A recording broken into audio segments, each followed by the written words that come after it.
Bonjour chers spectateurs. Avant de commencer, j'aimerais vous poser une question. Vous êtes-vous déjà senti complètement épuisé, à courir après des solutions, à lutter sans relâche pour quelque chose, pour finalement constater que plus vous essayez, plus les choses semblent vous échapper? Et si je vous disais que parfois la plus grande démonstration de force ne réside pas dans l'action, mais dans l'attente? Que la vraie bataille ne se livre pas dans la précipitation, mais dans le silence confiant? On raconte l'histoire d'un homme qui, désespéré de sauver ses récoltes lors d'une grave sécheresse, passa des journées entières à puiser de l'eau à un puits éloigné. Ses mains saignaient, son dos lui faisait mal, et malgré tous ses efforts héroïques, les plantes continuaient de mourir. Jusqu'au jour où, épuisé, il s'autorisa à se reposer à l'ombre d'un arbre. C'est alors qu'il aperçut des nuages s'amonceler à l'horizon. La pluie qu'il attendait tant arrivait, non pas grâce à son travail acharné, mais précisément au moment où il décida de s'arrêter et de faire confiance. Cette histoire nous rappelle une vérité profonde, contenue dans les Écritures, au psaume 37, verset 7, qui nous invite à nous reposer sur le Seigneur et à l'espérer patiemment. C'est de ce paradoxe divin que nous allons aborder aujourd'hui. Se reposer n'est pas abandonner, mais plutôt le plus grand acte de confiance que nous puissions faire. Dans un monde qui glorifie le mouvement constant, qui exalte la productivité au détriment du bien-être, qui nous culpabilise pour nos moments de pause, nous devons redécouvrir le pouvoir révolutionnaire du repos biblique. Je ne parle pas seulement de vacances ou d'une bonne nuit de sommeil, bien que ces deux éléments soient tout aussi importants. Je parle d'un repos né d'une confiance profonde, qui nous permet de lâcher prise et de laisser Dieu agir. Pensez-y, combien de fois vous êtes-vous dit « Je dois trouver une solution, c'est à moi de jouer. Si je ne le fais pas, personne ne le fera. » Nous vivons dans une culture du contrôle, où nous croyons que notre vigilance constante et nos efforts incessants sont les seules garanties de réussite. Mais cet état d'esprit est-il conforme à ce que nous enseignent les Écritures? Le concept même du Shabbat, jour de repos, est une puissante déclaration contre cette idée. Lorsque Dieu institue le Shabbat, il ne suggère pas seulement une pause pour se ressourcer, il établit un principe spirituel fondamental. Le monde continue de tourner même lorsque nous nous arrêtons. L'univers ne dépend pas de notre activité frénétique pour se maintenir en ordre. Une force supérieure est à l'œuvre, et notre maturité spirituelle réside en partie dans sa reconnaissance. Se reposer, ce n'est pas abandonner, c'est faire confiance, c'est lâcher prise et laisser Dieu harmoniser les choses à son rythme. Quand nous lisons dans le psaume 37, verset 7, « Repose-toi en l'Éternel et espère en lui.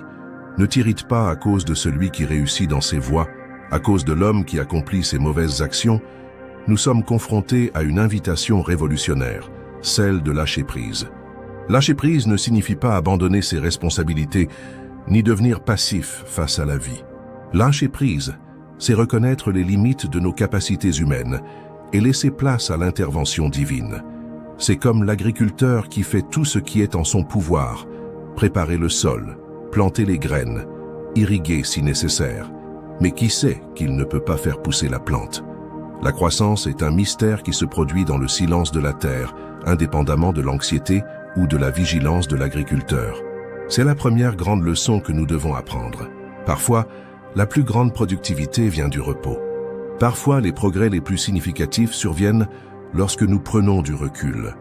Parfois, la solution à un problème qui nous ronge apparaît précisément lorsque nous cessons de le résoudre de manière obsessionnelle. Le contexte historique du psaume 37 nous permet de mieux comprendre cette vérité. Le psalmiste David a écrit ce psaume en homme mûr, repensant à sa vie et aux nombreuses fois où il a été témoin du triomphe de la patience sur la témérité. David connaissait intimement la tentation de prendre les choses en main. Lorsqu'il fut oint roi jeune homme, il aurait pu tenter de renverser Saül par la force pour s'emparer du trône qui lui avait été promis. Au lieu de cela, il a choisi d'attendre le moment choisi par Dieu, même si cela signifiait vivre des années en fugitif dans des grottes et des déserts. Ce ne fut pas une attente passive ou résignée. Durant ces années, David développa ses qualités de leader, rassembla des disciples fidèles, composa des psaumes qui inspireraient des générations et surtout approfondit sa relation avec Dieu. Lorsqu'il devint enfin roi, il était prêt non seulement à régner mais à bien régner, non pas malgré la période d'attente, mais précisément grâce à elle. Considérez Élie, le grand prophète qui, après une victoire spirituelle éclatante sur le mont Carmel, s'enfuit épuisé dans le désert. Là, sous un arbre, il implora la mort. Il était complètement épuisé, physiquement, émotionnellement et spirituellement. Et que fit Dieu? Il ne le réprimanda pas pour sa faiblesse. Il ne le rappela pas immédiatement au travail. Dieu le laissa dormir, envoya un ange le nourrir. Et ce n'est qu'après avoir été rétabli par le repos, le silence et la nourriture qu'Élie fut prêt à entendre la voix douce et légère de Dieu et à recevoir de nouvelles instructions. Si nous examinons attentivement ce récit dans 1 Roi 19, nous découvrons un schéma révélateur de la manière dont Dieu agit souvent. Élie venait de vivre une confrontation spectaculaire avec les prophètes de Baal, à laquelle Dieu répondit par le feu du ciel. Ce fut un moment de victoire spectaculaire, visible et indéniable. Mais alors qu'Élie était au plus fort de sa vulnérabilité, Dieu choisit de se révéler non pas par des démonstrations de puissance spectaculaires, mais par une attention bienveillante, la satisfaction de ses besoins fondamentaux comme la nourriture et le repos, et enfin par un murmure doux et léger.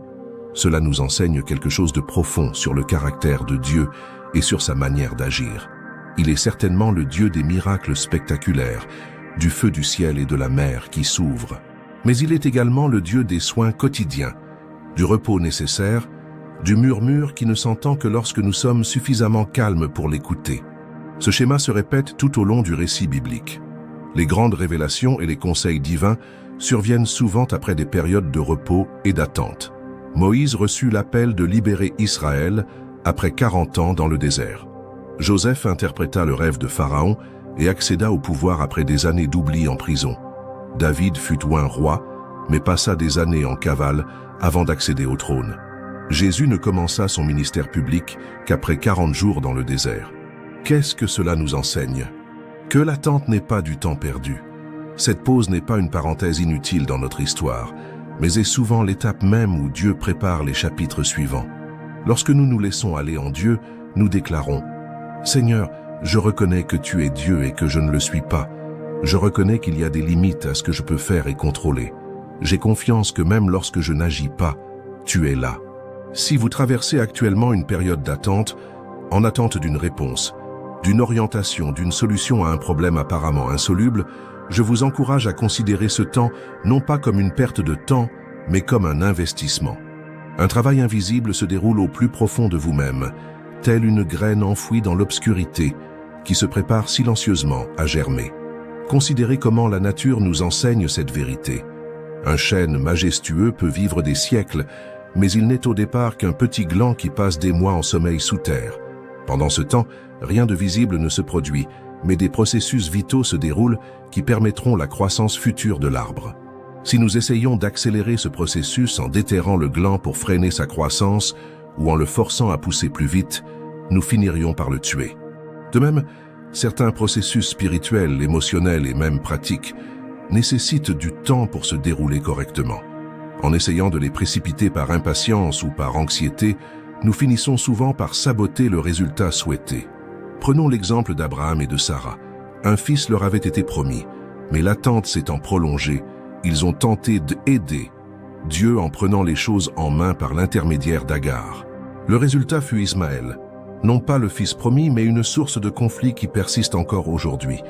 Non pas que Dieu ne puisse même pas racheter cette situation, et il l'a fait, mais combien de souffrances auraient pu être évitées s'ils avaient patiemment attendu le moment opportun. Cela m'amène à notre deuxième point crucial, l'importance de savoir attendre. La Bible regorge d'exhortations à la patience. Ésaïe 40, 31 nous dit « Mais ceux qui s'attendent à l'Éternel renouvellent leur force. Ils prennent leur envol comme les aigles. Ils courent sans se fatiguer. Ils marchent sans se fatiguer. » Notez bien, la promesse n'est pas seulement celle du repos, mais celle d'un regain de force. C'est un merveilleux paradoxe. Ceux qui savent s'arrêter et attendre sont précisément ceux qui reçoivent l'énergie nécessaire pour courir sans se fatiguer. Cela semble contradictoire avec notre logique humaine, qui associe productivité et activité constante. Mais cela s'inscrit parfaitement dans l'économie du royaume. Ce verset d'Isaïe mérite une analyse plus approfondie.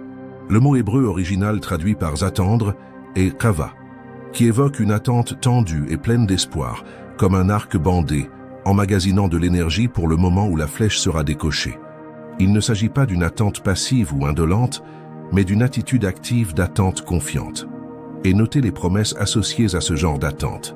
Un regain de force, la capacité de s'élever comme des aigles, de courir sans se fatiguer, de marcher sans s'évanouir. Ce sont des métaphores d'une vie de vigueur spirituelle et d'endurance qui défie les limites naturelles. Qui ne désirerait pas cela? Repensons à l'agriculteur. Il comprend les rythmes de la nature. Il sait qu'il y a un temps pour planter et un temps pour récolter, et qu'entre ces deux moments s'écoule une période d'attente nécessaire. Un agriculteur inexpérimenté ou anxieux pourrait tenter d'accélérer le processus en déterrant les graines chaque jour pour voir si elles poussent, entravant ainsi le développement même qu'il désire tant. De même, notre désir d'obtenir des résultats rapides sabote souvent le processus même que Dieu dirige dans nos vies. Lorsque nous ne respectons pas le calendrier de Dieu, lorsque nous agissons prématurément par impatience, nous récoltons souvent de la frustration au lieu de fruits. Comprendre les saisons de la vie spirituelle est une profonde sagesse. Le livre de l'Ecclésiaste, chapitre 3, nous rappelle qu'il y a un temps pour toutes choses sous le ciel, un temps pour naître et un temps pour mourir, un temps pour planter et un temps pour récolter, un temps pour pleurer et un temps pour rire. L'auteur de ce livre, traditionnellement identifié à Salomon, nous invite à embrasser la totalité de l'expérience humaine, en reconnaissant que chaque saison a sa raison d'être et sa beauté, même les périodes d'inactivité ou de tristesse apparente. Jacques, dans sa lettre, nous en donne une belle illustration. Dans Jacques 5, versets 7 et 8, il écrit « C'est pourquoi, frères, soyez patients jusqu'à l'avènement du Seigneur. Voyez comme le laboureur attend patiemment que la terre donne ses produits, comme il attend les pluies de l'automne et du printemps. Vous aussi soyez patients et affermissez vos cœurs, car l'avènement du Seigneur est proche. » Remarquez comment la patience est liée au renforcement du cœur. C'est fondamental. Attendre n'est pas passif. C'est un exercice actif de renforcement intérieur.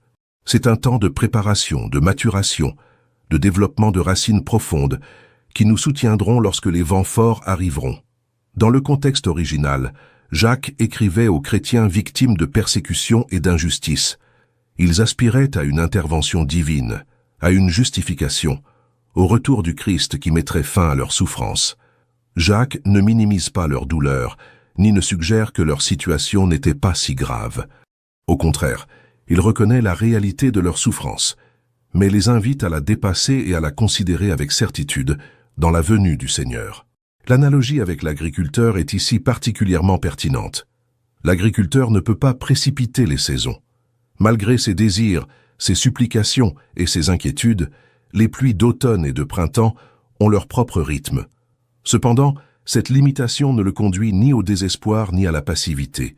Il vit avec les saisons, s'y prépare, coopère avec elles, toujours le regard fixé sur la récolte à venir. De même, nous sommes invités à agir selon le calendrier de Dieu et non contre lui. L'attente chrétienne n'est pas une attente paresseuse ou résignée, mais une attente active, pleine d'espoir et de force. En attendant, nous fortifions nos cœurs. En attendant la plénitude du royaume, nous vivons les valeurs de ce royaume, ici et maintenant. En anticipant la justice finale de Dieu, nous œuvrons pour la justice dans notre monde actuel. Je sais qu'attendre est difficile. Nous vivons dans une culture de l'immédiateté, où tout est pour hier. Nous recevons des messages instantanés, faisons nos achats avec livraison le jour même et consommons du contenu à la demande. L'idée d'attendre des semaines, des mois ou des années pour quelque chose semble presque absurde dans la mentalité contemporaine. Mais réfléchissez un instant. Les choses les plus précieuses de la vie ne sont-elles pas souvent celles qui prennent le plus de temps? Une amitié profonde ne se noue pas du jour au lendemain, mais au fil des années. Un bon vin a besoin de temps pour mûrir. Un chef-d'œuvre musical ou littéraire exige souvent des années de travail acharné. Un chêne majestueux met des décennies à pousser. Un diamant précieux se forme sous une pression extrême pendant des millions d'années. Un bébé se développe pendant 9 mois dans le ventre maternel. Le caractère ne se forge pas instantanément, mais par des choix constants au fil du temps. Si nous observons attentivement, nous constaterons que toute la création évolue au rythme d'une attente patiente et d'un développement progressif. Les saisons se succèdent à leur rythme. Les marées montent et descendent selon leur cycle immuable. Les animaux hibernent, migrent et se reproduisent selon des schémas établis par le Créateur. La Terre elle-même effectue son orbite autour du Soleil en 1 an, ni plus vite, ni plus lentement. Cet ordre cosmique n'est pas accidentel.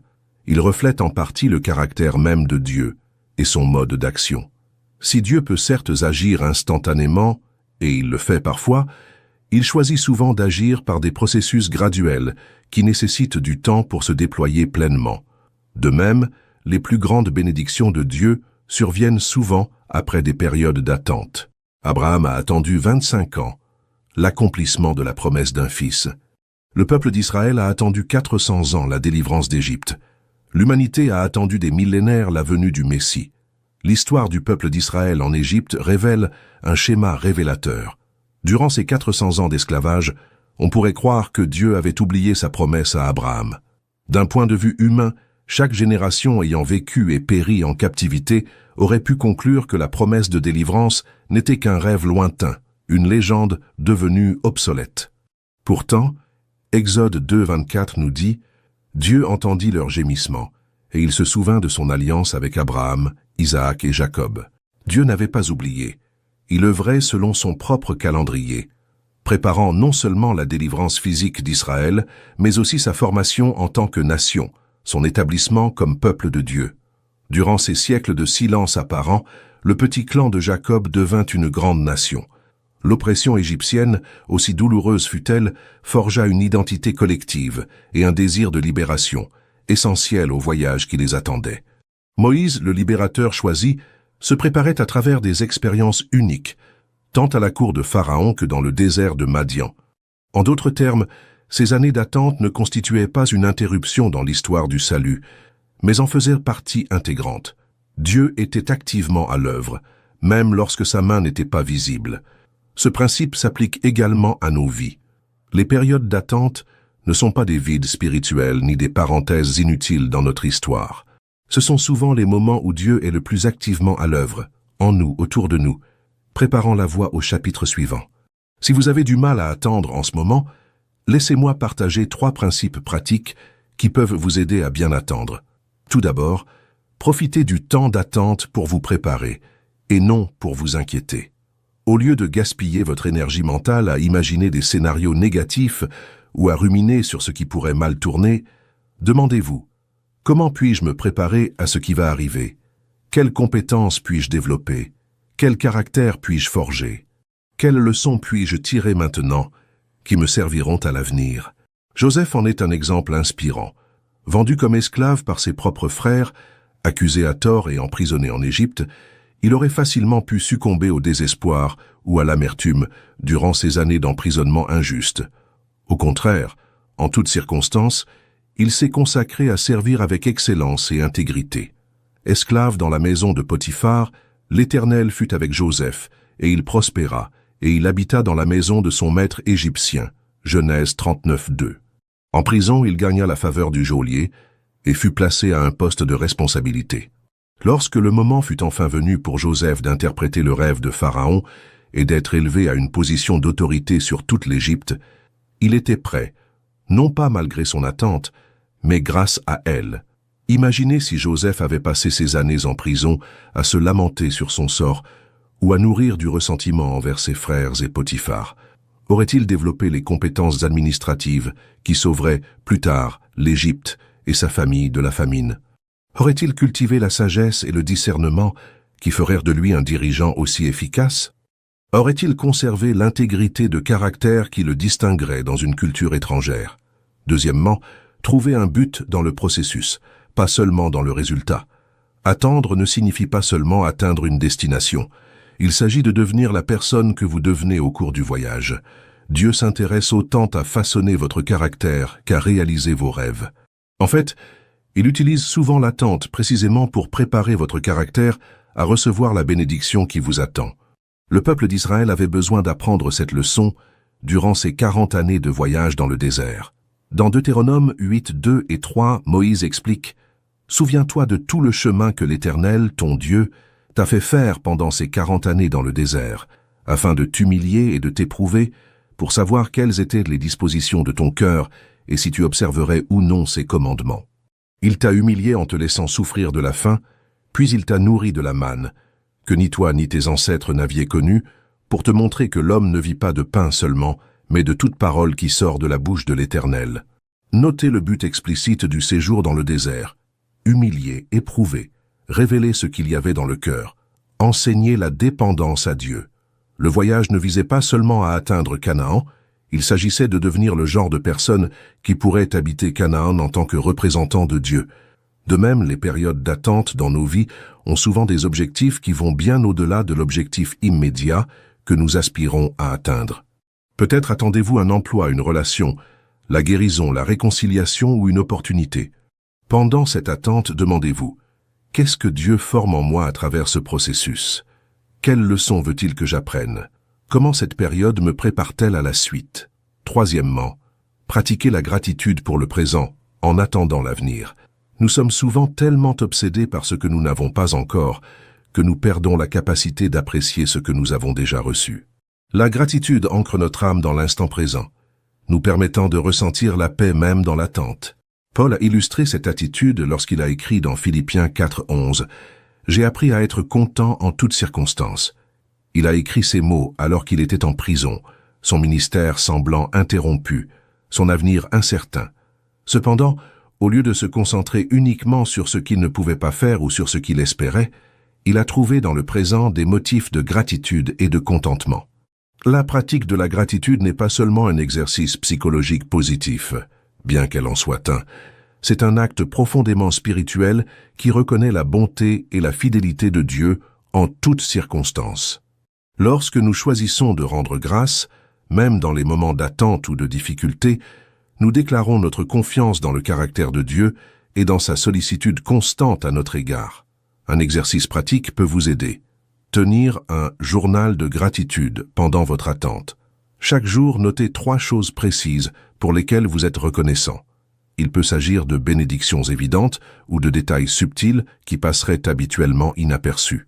Avec le temps, vous développerez l'habitude de percevoir la bonté de Dieu là où vous ne l'attendez pas, transformant ainsi votre attente en un moment de découverte et d'appréciation.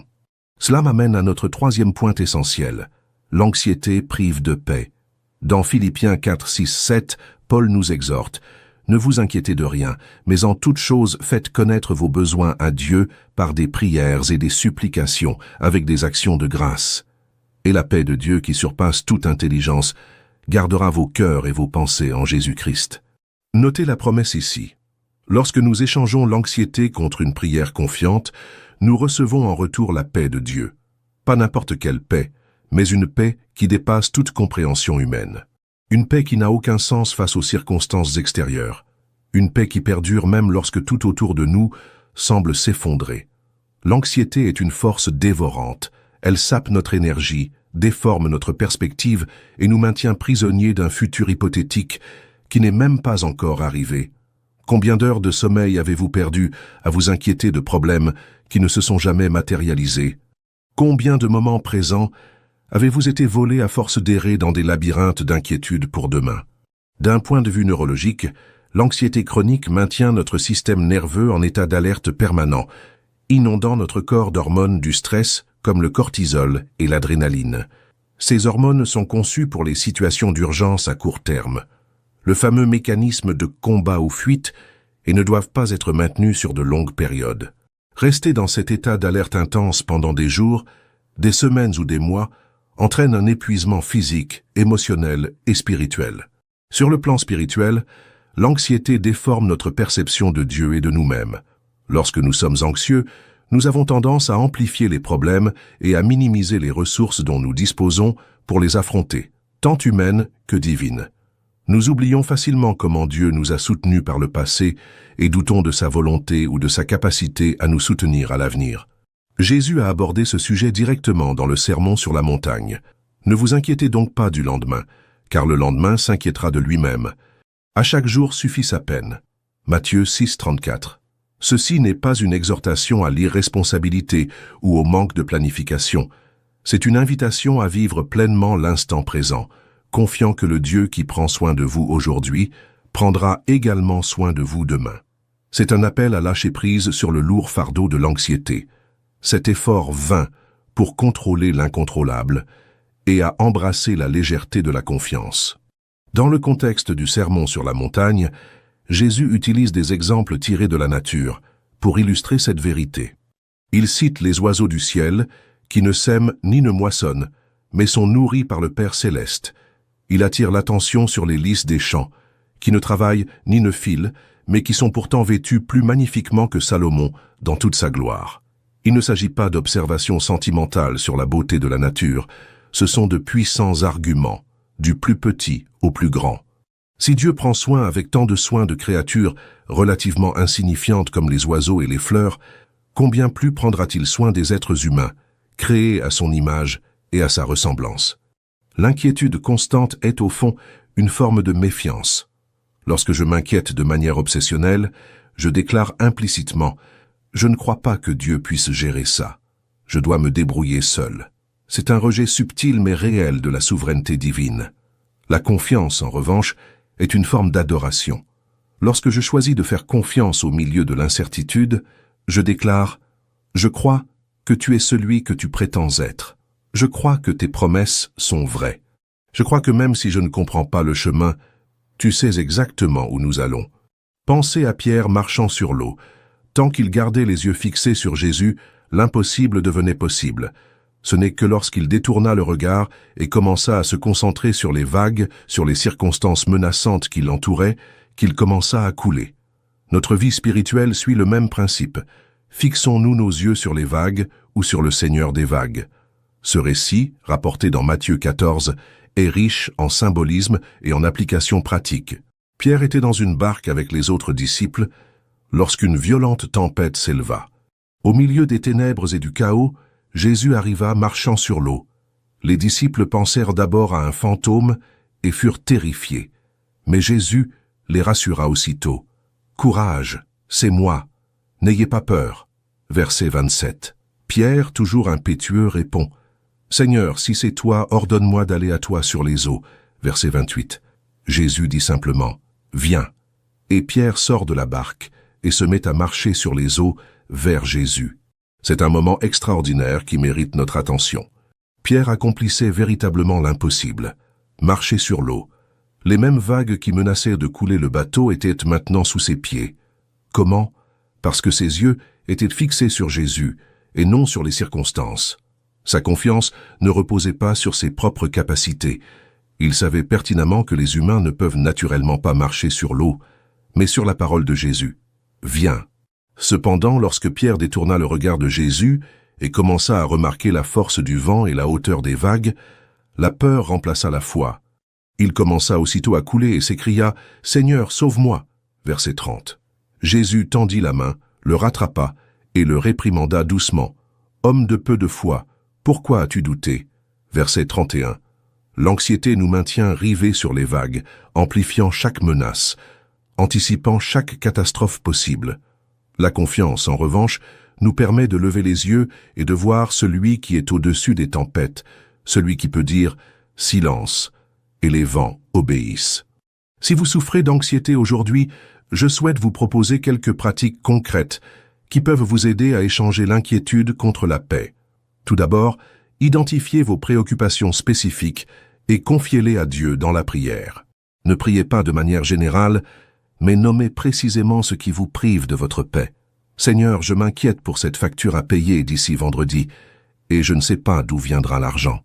Je suis anxieux à propos de cette décision que je dois prendre, et j'ai peur de faire le mauvais choix. En nommant vos inquiétudes, vous commencez déjà à atténuer leur emprise sur vous. Ce processus consistant à nommer précisément nos soucis a des fondements à la fois bibliques et psychologiques. Dans le psaume 55, 22, David écrit « Décharge-toi de tes soucis sur l'Éternel, et il te soutiendra ». Le mot hébreu traduit ici par « souci » est « yehab », qui signifie littéralement « ce qui est donné » ou « ce qui est imposé à quelqu'un ». Il y a quelque chose de puissant à identifier clairement le fardeau que nous portons et à le transférer consciemment à Dieu. Sur le plan psychologique, des recherches montrent que nommer nos émotions difficiles, notamment nos inquiétudes et nos peurs, contribue à apaiser l'amygdale, le centre de la peur, et à activer le cortex préfrontal, la partie du cerveau responsable de la pensée rationnelle et de la prise de décision. Autrement dit, Nommer nos peurs au lieu de les laisser planer dans un nuage d'anxiété nébuleux nous permet de mieux les maîtriser. Deuxièmement, remplacer les pensées anxieuses par des vérités bibliques. Lorsque vous vous surprenez à ruminer des scénarios négatifs, interrompez consciemment ce cycle en introduisant une vérité biblique. J'ai peur de l'avenir, mais je sais que Dieu a des projets de paix et non de malheur pour me donner un avenir et de l'espérance. Jérémie 29, 11. Paul décrit ce processus dans 2 Corinthiens 10, 5 lorsqu'il parle de conduire toute pensée captive à l'obéissance de Christ. Il ne s'agit pas d'une action passive, mais d'un exercice actif de discipline mentale et spirituelle. Il faut être vigilant pour identifier les pensées qui contredisent la vérité divine et être déterminé à les remplacer par des pensées qui s'y conforment. Une pratique utile consiste à créer ce que certains appellent des cartes de vérité, de petites cartes contenant des versets bibliques ou des affirmations de vérité qui répondent spécifiquement à vos préoccupations les plus courantes. Placez ces cartes à des endroits stratégiques, sur le miroir de votre salle de bain, sur le tableau de bord de votre voiture, sur votre bureau, comme économiseur d'écran de votre téléphone portable, où vous les verrez régulièrement tout au long de la journée. En cas d'anxiété, référez-vous à la carte concernée et proclamez la vérité à voix haute, si possible. Troisièmement, pratiquez la présence de Dieu en méditant sur sa parole. Ce n'est pas un hasard si, dans Ésaïe 26, 3, nous lisons « Tu garderas dans une paix parfaite celui dont les pensées sont fixées sur toi parce qu'il se confie en toi. » Garder son esprit fixé sur Dieu, par la méditation constante de sa parole, est un puissant antidote à l'anxiété. La méditation biblique diffère de certaines formes de méditation orientale qui cherchent à vider l'esprit. Il s'agit plutôt d'un emplissement intentionnel de l'esprit par la vérité divine. C'est une réflexion profonde, réfléchie et ciblée sur les Écritures qui leur permet de pénétrer au-delà de l'intellect pour atteindre le cœur et transformer les vies. Une pratique simple de méditation biblique consiste à choisir un verset ou un court passage et à y consacrer quelques minutes. Lisez-le lentement, plusieurs fois. Réfléchissez à ce qu'il révèle sur Dieu, sur vous-même, sur la vie. Demandez-vous comment il s'applique à votre situation actuelle. Transformez-le en prière, en utilisant les mots mêmes des Écritures pour communiquer avec Dieu. Enfin, trouvez un moyen de garder cette vérité en vous tout au long de la journée. Par exemple, en mémorisant le verset ou en notant une phrase clé que vous pourrez revisiter dans les moments d'anxiété. J'aimerais maintenant m'arrêter un instant et vous inviter à vous connecter plus profondément à ce contenu. Si les mots que j'ai partagés jusqu'à présent vous ont touché, n'hésitez pas à aimer cette vidéo afin que nous puissions toucher davantage de personnes avec ce message de paix et de confiance. Et si vous ne faites pas encore partie de notre communauté, abonnez-vous à la chaîne. Nous proposons chaque semaine de nouveaux contenus pour renforcer votre cheminement avec Dieu. Poursuivons notre chemin. Le quatrième point que je souhaite aborder aujourd'hui est la façon dont le silence et la solitude renforcent notre âme. Dans un monde rempli de bruit, de distractions et de stimuli constants, le silence est devenu une denrée précieuse et rare. Nous sommes toujours connectés, toujours disponibles, constamment en quête d'informations. Le silence intentionnel semble presque un luxe extravagant. Pourtant, lorsque nous observons la vie de Jésus, nous remarquons une constante. Malgré le ministère le plus important de l'histoire, suivi par des foules et des besoins urgents partout, il se retirait régulièrement dans des lieux solitaires pour prier. Dans Marc 1,35, nous lisons « Tôt le matin, comme il faisait encore obscur, Jésus se leva, sortit de la maison et se retira dans un lieu désert où il pria. » Ce n'était pas un incident isolé, mais une constante tout au long de son ministère. Luc 5,16 nous dit que Jésus se retirait souvent dans des lieux solitaires et priait. Avant de choisir les 12 apôtres, il passa la nuit à prier Dieu, Luc 6,12. Après avoir nourri les 5000, il monta sur la montagne, à l'écart, pour prier, Matthieu 14,23. À Gethsémani, la veille de sa crucifixion, il rechercha la solitude pour communier avec le Père, Matthieu 26,36, 46. Jésus ne recherchait pas le silence et la solitude par désœuvrement. Il les recherchait précisément parce qu'il en comprenait la valeur inestimable. C'est dans ces moments de communion intime avec le Père qu'il reprenait force, recevait une direction et maintenait la clarté de sa mission. Si le Fils de Dieu lui-même avait besoin de ces moments, Combien plus avons-nous besoin de ces moments? Dans le silence, nous entendons ce que le bruit nous empêche d'entendre. Dans la solitude, nous rencontrons Dieu et nous-mêmes d'une manière que la fréquentation humaine constante obscurcit souvent. Le prophète Élie, comme mentionné précédemment, a appris cette leçon avec force. Après sa fuite dans le désert, Dieu l'a appelé au mont Horeb. Là, Élie a connu une violente tempête, un tremblement de terre et un incendie, des manifestations impressionnantes de puissance. Mais Dieu n'était présent dans aucun de ces phénomènes spectaculaires. Il est venu dans ce que les Écritures décrivent comme un murmure léger et silencieux. 1 Roi 19:12. Cette révélation de Dieu à Élie nous enseigne quelque chose de profond sur la nature divine.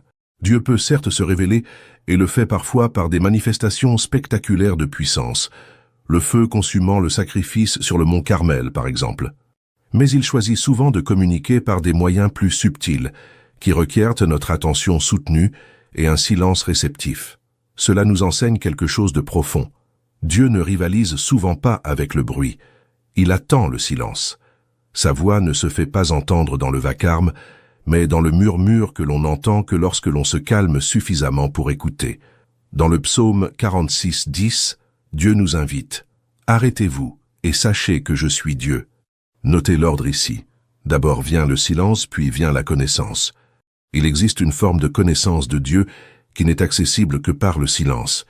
Le mot hébreu traduit par « être tranquille » est « rapha », qui signifie se détendre, lâcher prise, abandonner. C'est une invitation au lâcher prise, à abandonner le contrôle, à renoncer au besoin de tout comprendre, à renoncer à la compulsion de toujours faire quelque chose. C'est une invitation à être simplement en présence de Dieu et dans cet être, à découvrir qui il est vraiment. Je comprends que, pour beaucoup d'entre nous, le silence puisse être inconfortable au début. Nous sommes tellement habitués au bruit constant que le silence peut paraître étrange, voire dérangeant. Dans le silence, nous sommes obligés d'affronter des pensées, des émotions et des vérités sur nous-mêmes que le bruit nous permet d'éviter. Cependant, c'est précisément dans cet inconfort initial que réside le potentiel de croissance. Le silence est comme un miroir qui reflète le véritable état de notre âme. Et même si ce que nous voyons ne nous plaît pas toujours, ce n'est qu'en reconnaissant où nous en sommes que nous pouvons entamer le chemin vers notre objectif. Henri Nouwen, célèbre écrivain spirituel, a observé « Le silence nous apprend à parler ». Ce paradoxe traduit une vérité profonde. Ce n'est que lorsque nous devenons suffisamment calmes pour entendre la voix de Dieu que nous découvrons des mots qui méritent vraiment d'être prononcés. Lorsque nous parlons dans un silence contemplatif, plutôt que dans le bruit d'opinions irréfléchies ou de réactions émotionnelles, nos paroles ont du poids, de la substance et le pouvoir de guérir plutôt que de blesser. Permettez-moi de vous suggérer quelques pratiques simples pour intégrer plus de silence et de solitude dans votre vie. Commencez par de petites choses. Consacrez 5 minutes par jour, peut-être juste après le réveil ou avant de vous coucher, à vous asseoir tranquillement en présence de Dieu. Pas de musique, pas de paroles, juste un silence réceptif. Au fil du temps, vous pourrez augmenter progressivement ce temps. Ne sous-estimez pas le pouvoir de ces quelques minutes. Dans un monde saturé de stimuli, même un bref moment de silence intentionnel peut être révolutionnaire. Considérez-le comme une dîme de votre temps. Tout comme nous offrons à Dieu la première partie de nos ressources financières, nous pouvons lui offrir les prémices de notre journée grâce à ces moments de silence consacrés. Deuxièmement, créez un espace dédié à cet effet. Cela peut être un coin de votre maison, un banc dans un parc près de chez vous ou tout autre endroit où vous vous sentez à l'aise et à l'abri des distractions. L'important est que ce soit un lieu que vous associez au calme et à la connexion avec Dieu. Notre environnement physique influence profondément notre disposition intérieure. En créant un espace dédié à la prière silencieuse, vous établissez un ancrage visuel et spatial pour votre pratique. Avec le temps, le simple fait d'entrer dans cet espace déclenchera une réaction pavlovienne de calme et de réceptivité. Troisièmement, expérimentez différentes formes de prière contemplative. La Lectio Divina, par exemple, est une pratique ancienne qui consiste à lire lentement et méditativement les Écritures, laissant les mots résonner profondément dans votre cœur. Ou encore la prière de centration, qui utilise un mot sacré comme symbole de votre consentement à la présence et à l'action de Dieu en vous. Ces pratiques ne se substituent pas à d'autres formes de prière, telles que la supplication, l'intercession ou l'adoration. Elles complètent plutôt ces expressions plus verbales de la vie de prière, offrant un contrepoids contemplatif qui nous aide à trouver l'équilibre. La Lectio Divina, en particulier, offre un pont entre la méditation des Écritures et la prière silencieuse. Elle comporte traditionnellement 4 mouvements. La Lectio, lecture attentive du passage, la Meditatio, réflexion sur le texte, l'Oratio, réponse priante aux vérités rencontrées, et la Contemplatio, repos silencieux en présence de Dieu. Ce processus nous guide progressivement d'un engagement actif avec le texte vers une communion plus réceptive avec son auteur. En pratiquant régulièrement le silence et la solitude, vous commencerez à remarquer des changements subtils mais profonds. Votre esprit deviendra plus clair, vos émotions plus stables, votre perception spirituelle plus aiguë. Comme une eau trouble qui, une fois reposée, s'éclaircit, votre âme trouvera la clarté dans le silence. Vous pourriez commencer à entendre la voix de Dieu d'une manière inédite. Pas nécessairement une voix audible, mais cette guidance intérieure que Jean-Baptiste devait avoir à l'esprit lorsqu'il a dit « Mes brebis entendent ma voix, je les connais, et elles me suivent ». Jean 10, 27. Avec le temps, vous constaterez peut-être que ces moments de silence deviennent non seulement une pratique spirituelle, mais aussi un refuge vers lequel votre cœur se tourne naturellement en période de stress ou de confusion. Ils deviennent une source de renouveau lorsque vous êtes épuisé, un espace de clarté lorsque vous êtes confus, un espace de guérison lorsque vous êtes blessé. Ceci nous amène à notre 5e point, la loi du retour naturel. Ce principe, profondément ancré dans les Écritures, nous enseigne qu'il existe un ordre divin, régissant la croissance et le développement des choses. Dans Galates 6, 7, 9, Paul écrit « Ne vous y trompez pas, on ne se moque pas de Dieu. Ce qu'un homme aura semé, il le moissonnera aussi. Celui qui sème pour sa chair moissonnera de la chair la destruction, mais celui qui sème pour l'esprit moissonnera de l'esprit la vie éternelle. Ne nous lassons pas de faire le bien, car nous moissonnerons au temps convenable, si nous ne nous relâchons pas. » Ce passage établit un principe universel qui opère à la fois dans les domaines naturels et spirituels. La récolte correspond aux semailles, et il y a un intervalle nécessaire entre le moment des semailles et le moment de la récolte. Notez l'expression « en son temps ». Il y a un temps entre semer et récolter, un temps que nous ne pouvons pas précipiter quelle que soit notre impatience. La graine doit passer par le processus de germination, de prise de racines, de bourgeonnement, de croissance, et seulement ensuite de fructification. Il n'y a pas de raccourci dans ce processus. Il est important de comprendre que la loi des semailles et des récoltes ne se limite pas aux conséquences négatives des mauvaises actions. C'est vrai, ceux qui sèment pour la chair récolteront la destruction. Mais ce principe contient aussi une merveilleuse promesse. Ceux qui sèment pour l'esprit récolteront la vie éternelle. De plus, ceux qui persistent à faire le bien finiront par récolter, s'ils n'abandonnent pas. Ce dernier point, si nous n'abandonnons pas, est crucial. Il suggère que le découragement est l'un des plus grands obstacles à la récolte des fruits du bien. Pourquoi? Parce que le découragement nous conduit souvent à abandonner avant même la récolte. Lorsque nos efforts pour faire le bien ne portent pas immédiatement leurs fruits, nous pouvons conclure à tort que nos efforts sont vains. Jésus a magnifiquement illustré cela dans la parabole du semeur. Il a parlé de graines tombées sur différents types de sols, montrant comment un même potentiel peut produire des résultats radicalement différents selon l'environnement dans lequel il est planté. Certaines graines ont porté des fruits immédiatement, mais sans racines profondes, elles sont mortes rapidement. D'autres ont été étouffées par les épines. Seules celles tombées sur une bonne terre ont produit une récolte abondante. Cette parabole, rapportée dans Matthieu 13, Marc 4 et Luc 8, nous offre un aperçu profond de la façon dont la vérité spirituelle grandit dans le cœur humain. Certains accueillent avec enthousiasme le message de l'Évangile, mais face aux tribulations ou aux persécutions, ils abandonnent rapidement leur foi. D'autres laissent les préoccupations du monde et la séduction des richesses étouffer la parole avant qu'elle ne porte du fruit. Seuls ceux qui accueillent la parole avec un cœur bon et droit, Luc 8, 15, portent du fruit avec persévérance. Quel est le rapport avec le repos et la confiance? Tout. Lorsque nous comprenons la loi du retour naturel, nous cessons de forcer les résultats. Nous cessons de microgérer chaque aspect de la croissance. Nous reconnaissons qu'il existe un rythme naturel, un timing divin pour chaque chose, et que notre tâche n'est pas de précipiter le processus, mais de créer les conditions propices et de faire confiance. Cela ne signifie pas passivité.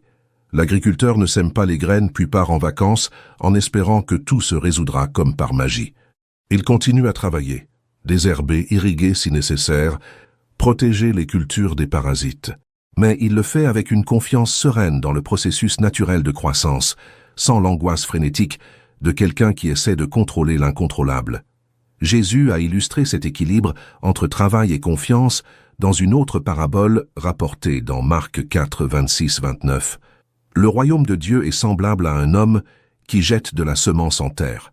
Nuit et jour, qu'il dorme ou qu'il veille, la semence germe et grandit sans qu'il sache comment. La terre produit d'elle-même le grain, d'abord la tige, puis l'épi, puis le grain tout entier dans l'épi. Quand le grain est mûr, il y met la faucille, car la moisson est prête. Notez le contraste ici. L'homme a un rôle à jouer. Il sème la graine et récolte ensuite le grain mûr. Mais entre ces deux moments, il ne peut rien faire pour accélérer la croissance. La terre produit le grain d'elle-même, en grec automate, d'où vient notre mot automatique. La croissance recèle un mystère que l'agriculteur ne comprend pas pleinement, bien qu'il ne sache pas comment, et qu'il ne peut contrôler directement. De même, dans notre vie spirituelle, nous sommes appelés à faire notre part, prier, étudier les Écritures, servir les autres, pratiquer des disciplines spirituelles, mais toujours conscients que la croissance elle-même est l'œuvre de Dieu.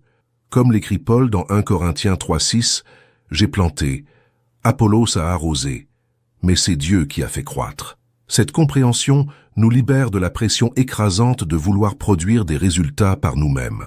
Elle nous libère des comparaisons néfastes avec d'autres dont la récolte semble venir plus vite. Elle nous permet de nous reposer dans la certitude que si nous semons fidèlement la bonté, la récolte viendra au temps voulu par Dieu. Un domaine dans lequel beaucoup d'entre nous peinent à appliquer ce principe est celui du développement de notre caractère et de notre maturité spirituelle. Nous voulons de la patience, mais nous la voulons maintenant. Nous voulons un amour inconditionnel, mais sans passer par les épreuves qui mettent à l'épreuve et affinent notre capacité à aimer. Nous voulons la sagesse, mais sans le lent et parfois douloureux apprentissage qui forge la véritable sagesse. Mais tout comme nous ne pouvons hâter la maturation d'un fruit en l'arrachant de force de la branche, nous ne pouvons forcer notre propre croissance spirituelle par la seule force de notre volonté. Le fruit de l'esprit, amour, joie, paix, patience, bonté, bienveillance, fidélité, douceur et maîtrise de soi, croît naturellement lorsque nous restons connectés au cep, Jean 15. Jésus a utilisé cette métaphore de la vigne, dans Jean 15, pour illustrer la croissance spirituelle. « Je suis le cep, vous êtes les sarments. Si quelqu'un demeure en moi et en qui je demeure, il portera beaucoup de fruits, car sans moi vous ne pouvez rien faire. » Verset 5. Notez le mot-clé ici, « demeurer ». Dans certaines traductions, être connecté ou continuer. Le secret du fruit spirituel ne réside pas dans un effort frénétique, mais dans une connexion constante avec la source de vie. Que signifie demeurer en Christ? Jésus l'explique dans les versets précédents.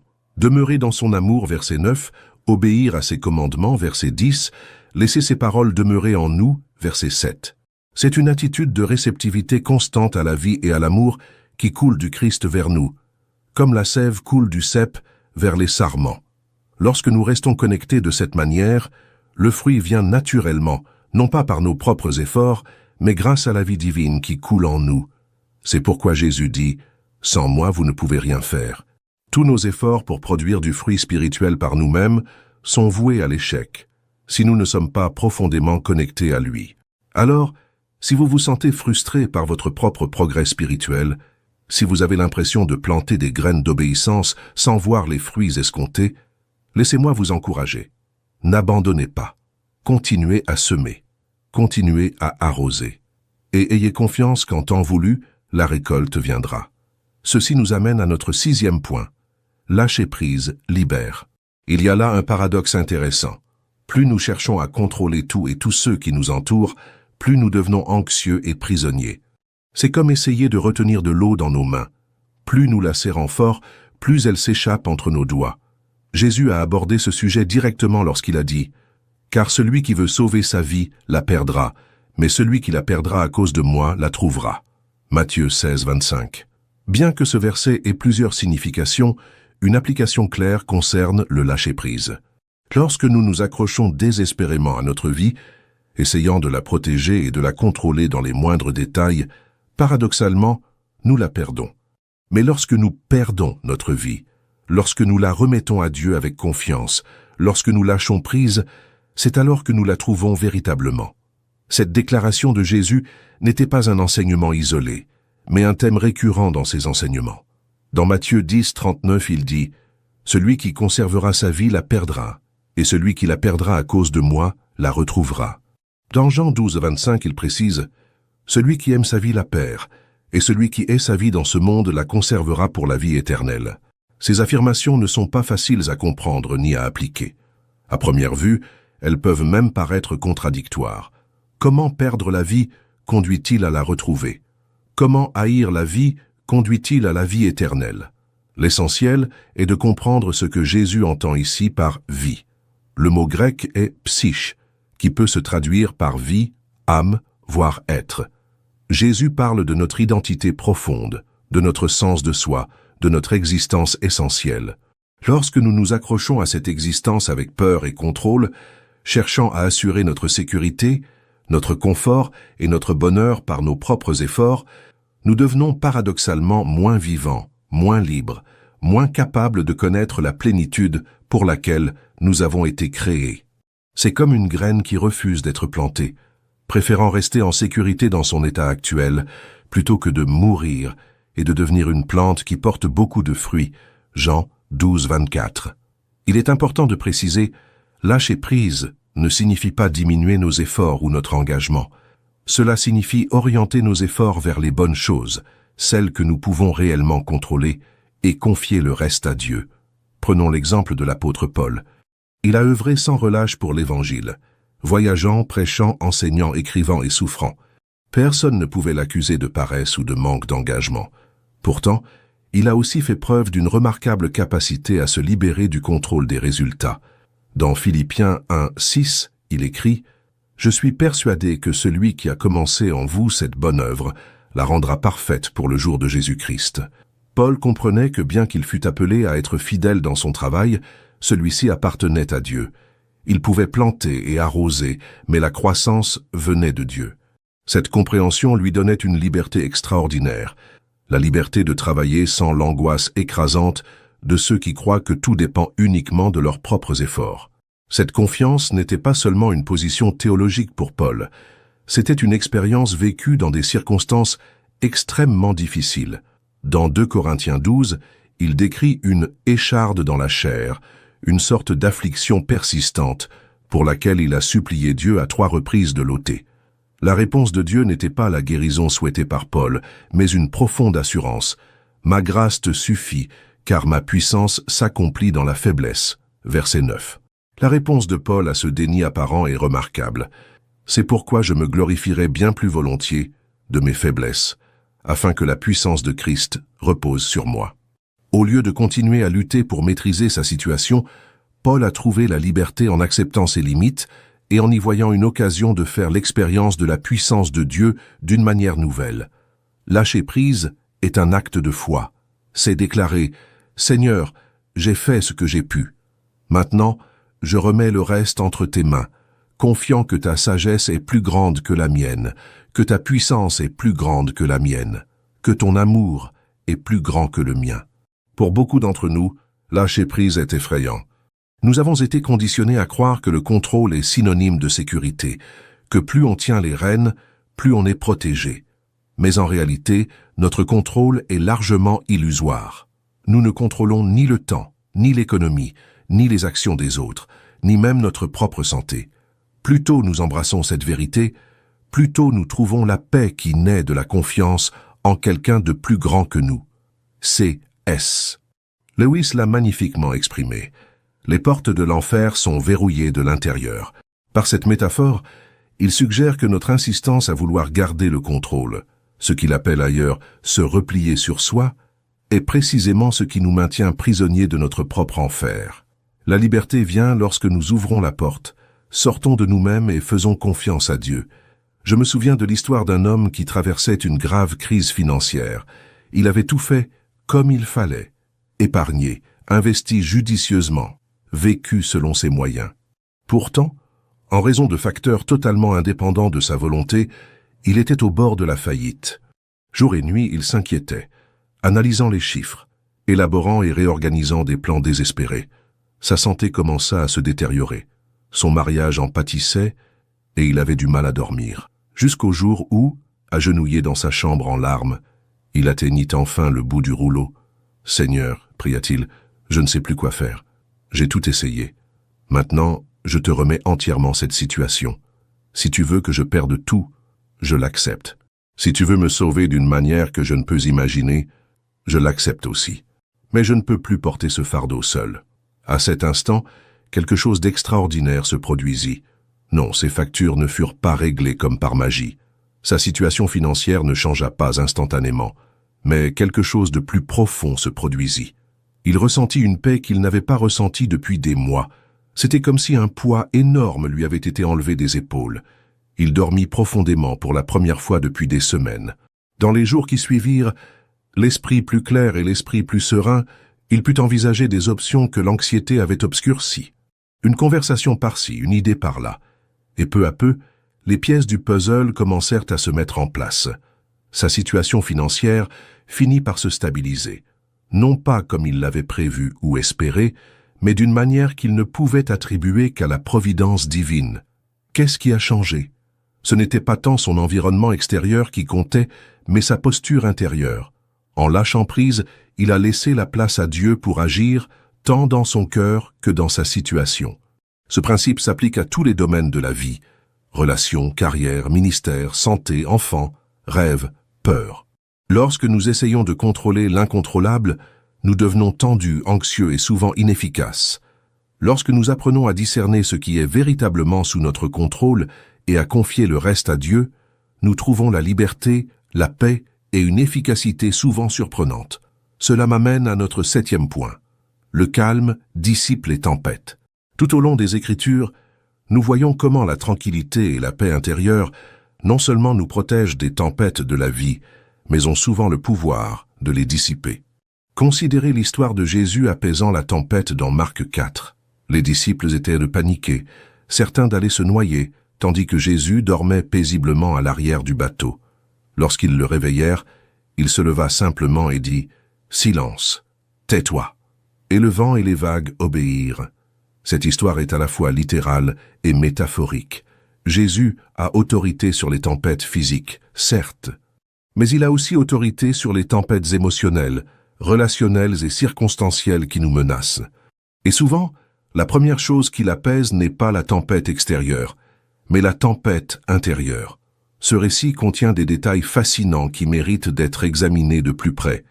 Notez qu'avant la tempête, Jésus avait dit à ses disciples « Passons à l'autre rive » verset 35. Ce n'était pas une suggestion fortuite, mais une déclaration d'intention.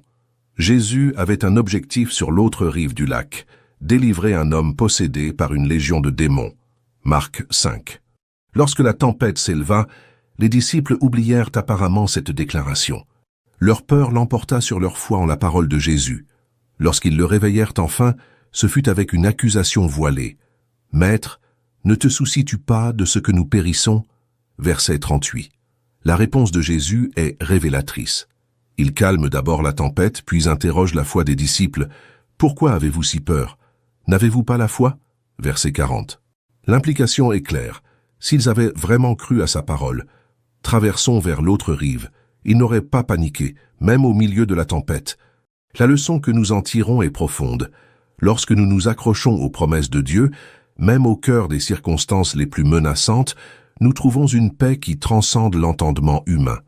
Cette paix n'est pas seulement un sentiment subjectif de bien-être, c'est une force tangible qui peut littéralement transformer notre réalité. Lorsque nous laissons le Christ apaiser la tempête intérieure, la peur, l'anxiété, la colère, l'amertume, nous constatons souvent que les tempêtes extérieures perdent une grande partie de leur pouvoir sur nous. Et dans certains cas, comme l'homme de l'histoire précédente, nous constatons que la situation extérieure elle-même commence à changer, à mesure que notre posture intérieure évolue. Dans Proverbe 15:1, on lit « Une réponse douce apaise la fureur, mais une parole dure excite la colère. » Le calme possède un pouvoir surprenant. En réagissant calmement à une situation explosive, nous pouvons souvent apaiser les tensions avant qu'elles ne dégénèrent en conflit ouvert. Cette sagesse n'est pas seulement un conseil pragmatique pour les relations interpersonnelles, c'est un principe spirituel aux applications multiples. Notre calme intérieur, né de la confiance en Dieu, et non du déni ou de la répression des émotions, possède un pouvoir transformateur, tant en nous-mêmes qu'autour de nous. De même, lorsque nous affrontons les défis avec lucidité et confiance, plutôt que de paniquer et de désespérer, nous sommes bien mieux armés pour trouver des solutions. Nos meilleures idées surgissent rarement dans un état d'anxiété intense. Elles ont tendance à émerger dans des moments de lucidité que seul le calme peut procurer. Les neurosciences modernes confirment cette sagesse ancestrale. En situation de stress intense, le système limbique du cerveau, et plus précisément l'amygdale, responsable de la réaction de combat ou de fuite, prend le relais. Le flux sanguin est détourné du cortex préfrontal, la partie du cerveau responsable de la pensée rationnelle, de la planification et de la prise de décision. Autrement dit, lorsque nous paniquons, nous perdons littéralement l'accès aux zones du cerveau nécessaires à la résolution de problèmes complexes. En revanche, lorsque nous sommes calmes, le cortex préfrontal reste pleinement sollicité. Nous pouvons penser clairement, envisager plusieurs options, anticiper les conséquences et prendre des décisions fondées sur des valeurs et des objectifs à long terme, plutôt que sur des réactions immédiates motivées par la peur. L'histoire de David et Goliath en est un exemple frappant. Alors que toute l'armée d'Israël tremblait de peur devant le géant philistin, David aborda la situation avec un calme surprenant. Non pas par naïveté face au danger, mais parce que sa confiance reposait sur quelque chose de plus profond que ses propres capacités. « Tu marches contre moi avec l'épée, la lance et le javelot, dit-il à Goliath, mais moi, je marche contre toi au nom de l'Éternel des armées, le Dieu des armées d'Israël que tu as défié. » 1 Samuel 17:45. C'est ce calme, né de la confiance, qui permit à David de voir ce que les autres ignoraient. Non seulement la menace que représentait Goliath, mais aussi la vulnérabilité qu'il pouvait exploiter. Tandis que d'autres étaient paralysés par la peur, David, l'esprit clair, élaborait une stratégie pour vaincre le géant. En examinant cette histoire de plus près, nous découvrons quelque chose de fascinant. Lorsque Saül tente d'équiper David de sa propre armure, celui-ci refuse, disant « Je ne peux pas y aller avec ces armes, car je n'y suis pas habitué. » Verset 39. Il choisit plutôt d'affronter Goliath avec les outils qu'il maîtrise le mieux, sa fronde et 5 pierres lisses. Cette décision révèle un autre aspect du calme face au danger. Elle nous permet d'évaluer avec réalisme nos limites et nos forces. La panique nous pousse souvent à adopter des stratégies qui ne nous correspondent pas. Nous essayons d'être quelqu'un que nous ne sommes pas, de porter une armure qui ne nous convient pas. Le calme nous permet d'être fidèles à notre véritable identité et aux capacités uniques que Dieu nous a données. Combien de fois avons-nous manqué des opportunités similaires parce que nous avons laissé la panique obscurcir notre vision? Combien de solutions créatives, combien de voies alternatives, combien de possibilités inattendues avons-nous manqué d'entrevoir parce que nous étions trop occupés à tourner en rond dans l'anxiété? Le calme n'est pas seulement un état émotionnel agréable, c'est une posture stratégique qui nous permet de voir plus clair, de penser de manière plus créative et d'agir avec plus de détermination. C'est une ressource spirituelle qui nous donne un avantage face aux difficultés. Une pratique qui peut aider à cultiver ce calme intérieur est ce que les psychologues appellent la respiration diaphragmatique et que les mystiques chrétiens ont historiquement appelé la prière respiratoire. Elle consiste à respirer lentement et profondément, en utilisant le diaphragme plutôt que la poitrine, et souvent en associant cette respiration à une brève prière ou à une affirmation spirituelle. Par exemple, en inspirant lentement, vous pouvez dire mentalement « Le Seigneur est mon berger » et en expirant « Je ne manquerai de rien » ou simplement « Jésus à l'inspiration et confiance à l'expiration ». Cette pratique apaise le système nerveux, réduit la production d'hormones du stress et crée un espace intérieur de tranquillité permettant de réagir aux situations difficiles plutôt que de simplement y réagir. Avec une pratique régulière, ce calme n'a pas besoin d'être laborieusement atteint à chaque crise. Il devient une posture habituelle, une façon d'être qui reste stable, même lorsque les circonstances qui nous entourent sont chaotiques. Ceci nous amène à notre 8e point, le soulagement de confier nos fardeaux à Dieu. Dans 1 Pierre 5,7, nous sommes exhortés. Remettez-lui tous vos soucis, car lui-même prend soin de vous. Le verbe utilisé ici pour rejeter évoque un mouvement décisif et complet. Non pas un lâcher-prise partiel ou hésitant, mais un acte délibéré de transfert total. Le mot grec pour jeter dans ce verset est épiripsante, qui signifie littéralement jeter par-dessus ou lancer vers. C'est le même mot qui décrit la manière dont les disciples jetèrent leur manteau sur l'ânon que Jésus monterait lors de son entrée triomphale à Jérusalem. Luc 19, 35. Il s'agit d'un geste décisif, et non d'un geste timide ou hésitant. Notez également l'étendue de ce que nous devrions confier à Dieu. Toutes nos inquiétudes, pas seulement quelques soucis, pas seulement les gros problèmes, mais toute anxiété, grande ou petite, apparemment spirituelle ou matérielle, rationnelle ou irrationnelle. Dieu ne classe pas nos soucis comme assez importants pour m'attirer ou trop petits pour m'en préoccuper. Il se soucie de tout ce qui nous touche, car il se soucie de vous. Cette image de confier nos fardeaux à Dieu apparaît à maintes reprises dans les Écritures. Dans le psaume 55, 22, David écrit « Décharge-toi de ton sort sur l'Éternel, et il te soutiendra. Il ne permettra pas au juste de tomber. » Et Jésus nous invite « Venez à moi, vous tous qui êtes fatigués et chargés, et je vous donnerai du repos. » Matthieu 11, 28.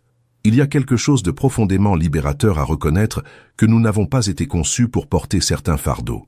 Dieu n'attend pas de nous que nous portions seuls le poids de l'incertitude, celui de pourvoir à l'avenir, celui de résoudre tous les problèmes complexes de la vie.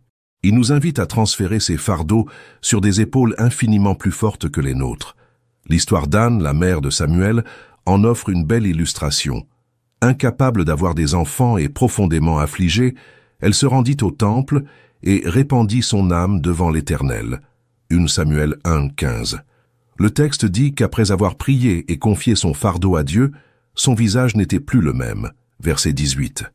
Avant même de recevoir la réponse à sa prière, avant tout changement dans sa situation, Anne ressentit soulagement et paix, car elle avait confié son fardeau à Dieu.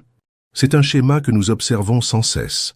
Lorsque nous confions sincèrement nos fardeaux à Dieu, non seulement en parole, mais avec notre cœur, nous éprouvons un soulagement qui ne dépend pas de la résolution immédiate de nos problèmes. Une paix naît simplement du fait de savoir que nous ne portons plus ce poids seul. C'est comme la différence entre essayer de nager en portant une lourde pierre et enfin se laisser aller. On est toujours dans l'eau, il faut encore nager, mais soudain la tâche devient beaucoup plus légère, beaucoup plus gérable. Cela ne signifie pas que nous ne ressentirons plus jamais d'anxiété ni d'inquiétude. Remettre nos fardeaux à Dieu n'est pas un acte ponctuel, mais une pratique continue. Comme quelqu'un l'a dit un jour, nous fuyons constamment. Même après avoir confié nos soucis à Dieu, nous avons tendance à les reprendre. C'est pourquoi nous devons régulièrement renouveler notre décision de faire confiance, de lâcher prise et de nous abandonner. Si vous vous sentez dépassé aujourd'hui, permettez-moi de vous encourager à pratiquer cet acte d'abandon. Il ne s'agit pas seulement de demander de l'aide à Dieu, mais de lui transférer véritablement le fardeau de l'inquiétude et de la responsabilité ultime des conséquences. Ce n'est pas de l'irresponsabilité, c'est reconnaître les limites de la responsabilité humaine. Un exercice pratique que beaucoup trouvent utile consiste à écrire ses inquiétudes sur un morceau de papier, puis, dans un acte de prière symbolique, à le remettre à Dieu, peut-être en le déposant dans une boîte spéciale ou même en le brûlant en signe d'abandon total. L'important n'est pas le rituel en lui-même, mais l'engagement intérieur à lâcher prise et à faire confiance. Un autre exercice puissant issu de la tradition contemplative chrétienne est appelé la prière d'abandon. Asseyez-vous confortablement, les paumes tournées vers le ciel, symbolisant l'ouverture et la réceptivité. Fermez les yeux et imaginez placer chaque souci, chaque fardeau, chaque anxiété dans vos mains. Visualisez ensuite les mains levées et offrant ces fardeaux à Dieu. Enfin, baissez les mains, les gardant ouvertes, pour symboliser votre volonté de recevoir en retour uniquement ce que Dieu choisit de vous donner. Une solution au problème, la force d'y faire face, ou simplement la paix intérieure. Ce type de visualisation n'est ni de la magie ni de la manipulation. C'est simplement un moyen d'engager non seulement notre esprit, mais tout notre être, dans un acte de confiance en Dieu. En tant qu'êtres incarnés, nous avons parfois besoin de gestes physiques et d'images concrètes pour nous aider à intérioriser les vérités spirituelles.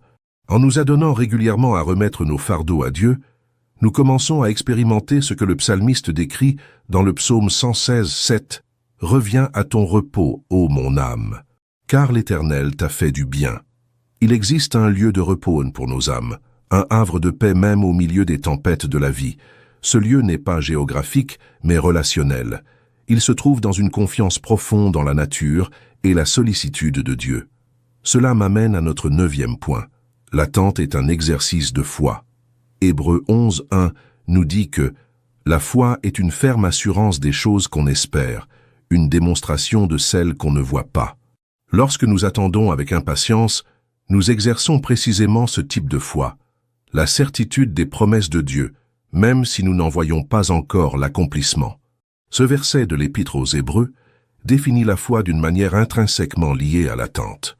La foi ne concerne pas principalement le présent, mais l'avenir, ce que nous espérons. Elle ne concerne pas principalement le visible, mais l'invisible, ce que nous ne voyons pas. Autrement dit, la foi est la capacité de vivre maintenant à la lumière de réalités qui ne se sont pas encore pleinement manifestées. L'auteur de l'Épître aux Hébreux va plus loin et décrit la foi comme une assurance et une conviction. Il ne s'agit pas de mots exprimant un doute hésitant, mais une confiance inébranlable.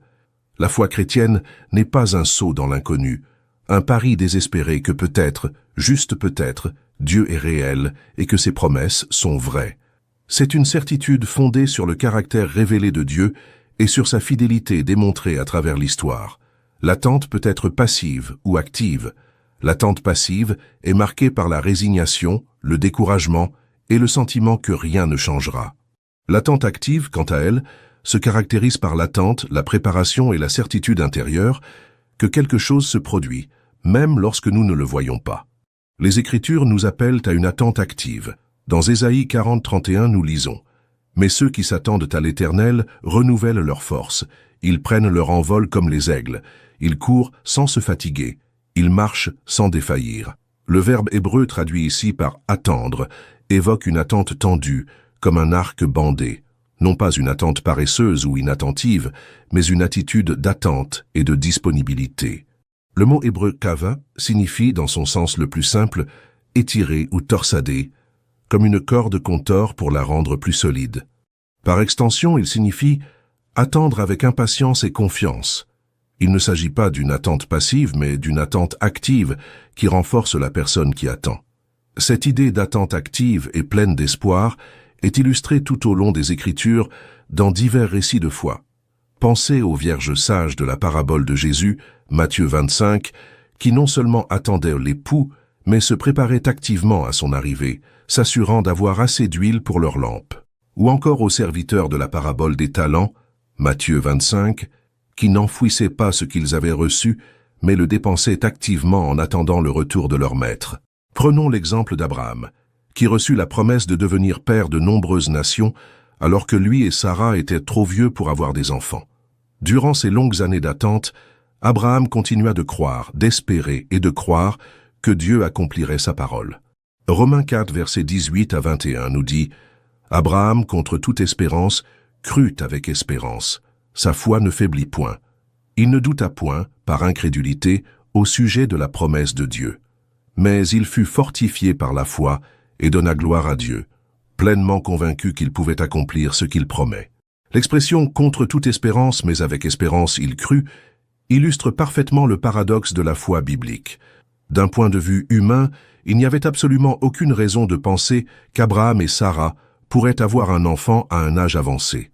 Logique, expérience, biologie, tout indiquait que c'était impossible. Pourtant, Abraham choisit de fonder son espérance non pas sur des limites naturelles, mais sur la puissance et la fidélité de Dieu. C'est là l'essence même de l'attente active, une confiance inébranlable dans le caractère et les promesses de Dieu, même lorsque toutes les preuves extérieures semblent contredire cette espérance. C'est la capacité de voir au-delà des apparences et de s'ancrer dans une réalité plus profonde. L'attente n'est pas toujours facile. En fait, elle peut être l'une des expériences les plus difficiles de la vie chrétienne. Mais c'est précisément durant ces périodes d'attente que notre caractère se forge le plus profondément et que notre foi se fortifie le plus significativement. Prenons l'exemple de Joseph, vendu comme esclave par ses propres frères, injustement accusé et oublié en prison. Pendant des années, il a attendu une libération qui semblait ne jamais venir. Mais c'est durant cette période d'attente forcée que son caractère s'est forgé, sa sagesse affinée et ses qualités de leader développées. Lorsque le moment est enfin venu pour Joseph de devenir le commandant en second de l'Égypte, il était prêt, non pas malgré l'attente, mais grâce à elle. L'histoire de Joseph, racontée dans Genèse 37-50, est l'une des illustrations les plus frappantes des Écritures de la manière dont Dieu utilise les périodes d'attente pour préparer son peuple à des desseins plus grands. En examinant le parcours de Joseph, nous remarquons une constante. Chaque contretemps, chaque déception, chaque retard apparent n'était pas une déviation du plan divin, mais en faisait partie intégrante. Lorsque Joseph fut vendu comme esclave à Potiphar, un fonctionnaire de Pharaon, il ne resta pas passif et amer à se lamenter sur son sort. Au contraire, il travailla avec excellence, et l'Éternel fut avec Joseph, et il prospéra. Genèse 39:2. Accusé injustement et emprisonné, il ne céda pas au désespoir, mais l'Éternel fut avec lui témoigna sa bonté et lui fit trouver grâce aux yeux du geôlier. Verset 21. En toutes circonstances, aussi injuste ou désespérée qu'elle puisse paraître, Joseph continua de vivre avec intégrité et excellence. Il continua de faire confiance au Dieu de ses pères, et en attendant la délivrance, il développa précisément les compétences et le caractère qui lui seraient nécessaires pour occuper son futur poste de dirigeant. Lorsqu'il interpréta enfin le rêve de Pharaon et fut élevé à un poste d'autorité, Joseph était prêt à affronter cette tâche. Son expérience de la gestion de la maison de Potiphar et de la prison avait affiné ses compétences administratives. Ses propres souffrances avaient cultivé compassion et sagesse. Ses années d'exil lui avaient donné une perspective unique sur la culture égyptienne et son héritage hébreu.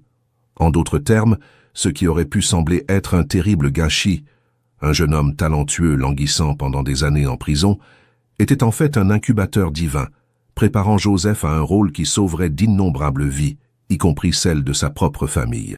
De même, les périodes d'attente de notre vie ne sont pas des interludes vides entre des moments importants. Elles sont en elles-mêmes des moments de préparation active, de croissance invisible et de renforcement intérieur. Elles sont comme l'hiver pour un arbre, une période où, même si rien ne semble se produire en surface, les racines s'enfoncent plus profondément, renforçant l'arbre pour résister aux tempêtes à venir. Si vous êtes actuellement dans une période d'attente, en attente de guérison, de restauration, d'orientation, de l'accomplissement de vos promesses, sachez que ce n'est pas du temps perdu. C'est un temps de préparation. Et surtout, c'est le moment de développer une intimité plus profonde avec Dieu lui-même. Nous découvrons souvent que le plus beau cadeau dans les périodes d'attente n'est pas ce que nous recevons finalement, mais celui que nous rencontrons en chemin. David, qui passa des années en fuite avant d'accéder au trône qui lui avait été promis, écrivit certains de ses psaumes les plus beaux et les plus profonds durant cette période d'attente. C'est dans l'aridité du désert, dans la solitude des grottes, qu'il développa l'intimité avec Dieu, qui ferait de lui un homme selon le cœur de Dieu. Cela me rappelle un principe qu'un mentor spirituel a partagé un jour.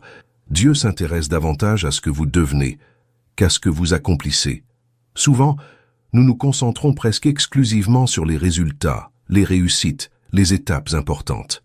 Mais Dieu se concentre sur notre formation, notre caractère, notre ressemblance croissante avec Christ. Les périodes d'attente servent cet objectif formateur d'une manière que les périodes d'activité frénétique ou de succès visible offrent rarement. En attendant, nous apprenons la patience. Dans l'inactivité apparente, nous découvrons que notre valeur ne réside pas dans ce que nous faisons, mais dans ce que nous sommes en tant qu'enfants bien-aimés de Dieu. Dans la pénurie, nous apprenons à apprécier l'abondance que nous ignorions auparavant. L'attente nous apprend également à discerner entre nos désirs et les promesses de Dieu. Tout ce que nous désirons ardemment ne correspond pas nécessairement à ce que Dieu a promis ou prévu pour nous. L'attente nous donne l'espace nécessaire pour affiner notre compréhension de la volonté de Dieu, pour distinguer nos projets des siens. C.S. Lewis a observé: nous ne pouvons voir le visage de Dieu parce que nous sommes assis sur ses genoux. Cette métaphore traduit une dimension profonde de notre expérience de l'attente. Parfois, nous ne pouvons pas voir clairement ce que Dieu fait précisément parce que nous sommes trop proches, trop impliqués dans la situation. Ce n'est qu'avec le recul que nous pouvons discerner le schéma divin dans des événements qui, sur le moment, semblaient aléatoires, voire cruels. Josué et le peuple d'Israël en firent l'expérience après 40 ans d'errance dans le désert. Dans Josué 23, 14, vers la fin de sa vie, Josué déclare: « Sachez de tout votre cœur et de toute votre âme qu'aucune des bonnes promesses que l'Éternel, votre Dieu, vous a faites n'est restée sans effet. Elles se sont toutes accomplies. Pas une n'est restée sans effet. » Cette déclaration aurait été inimaginable 40 ans plus tôt, lorsque le peuple errait apparemment sans but dans le désert, ou même lorsqu'il se tenait sur les rives du Jourdain, les yeux rivés sur la terre promise, toujours occupé par de redoutables ennemis. Pourtant, avec le recul, Josué pouvait constater la fidélité indéfectible de Dieu à chaque étape du chemin. De même, un jour viendra où nous repenserons à nos propres périodes d'attente et constaterons comment chaque instant, chaque retard apparent, chaque déception s'inscrivait parfaitement dans le plan de Dieu pour nos vies.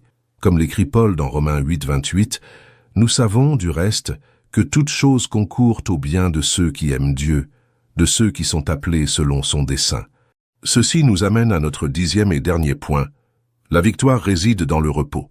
C'est peut-être la vérité la plus contre-intuitive que nous ayons abordée aujourd'hui, mais aussi l'une des plus puissantes.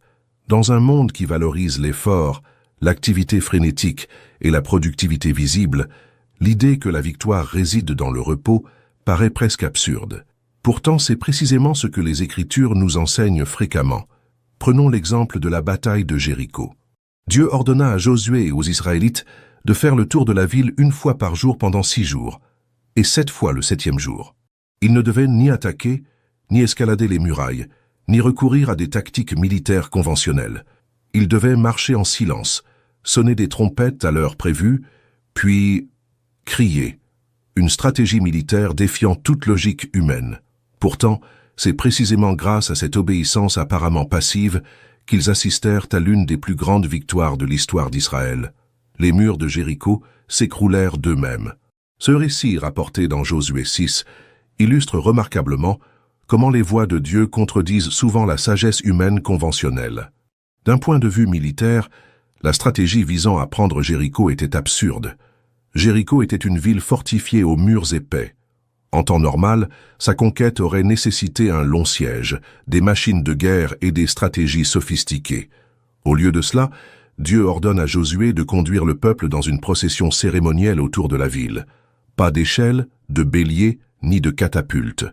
Il suffit de marcher en silence, une fois par jour pendant 6 jours, et 7 fois le 7e jour. Puis, au son des trompettes, tout le peuple doit crier. Si un stratège militaire moderne devait évaluer ce plan, il le considérerait probablement comme une pure fantaisie. Cependant, au son de la trompette, le peuple poussa de grands cris, et la muraille s'écroula. Josué 6:20. Que nous enseigne cette histoire? Que les plus grandes victoires ne sont souvent pas le fruit de nos propres efforts héroïques, mais de l'obéissance confiante aux instructions divines, aussi illogiques qu'elles puissent paraître. La victoire n'est pas due à la supériorité militaire ou à l'ingéniosité stratégique d'Israël, mais à sa confiance et à son obéissance. Ou encore, considérez l'histoire de Josaphat dans 2 Chroniques 20. Face à une armée massive s'avançant contre Juda, le roi et le peuple ont prié Dieu. La réponse qu'ils ont reçue a été remarquable. Ne craignez pas et ne vous découragez pas à cause de cette grande armée. Car ce n'est pas vous qui combattrez, mais Dieu. Vous n'aurez pas à combattre dans cette bataille. Prenez position, tenez bon, et voyez la délivrance de l'Éternel. Versets 15 et 17. Le lendemain, au lieu de soldats sur le front, Josaphat déploya des chantres pour louer Dieu. Tandis qu'il chantait et louait, Dieu tendit des embuscades aux armées ennemies qui finirent par s'entretuer. Israël n'eut même pas besoin de combattre. Ils furent simplement témoins de la victoire que Dieu leur apporta, se reposant sur sa promesse.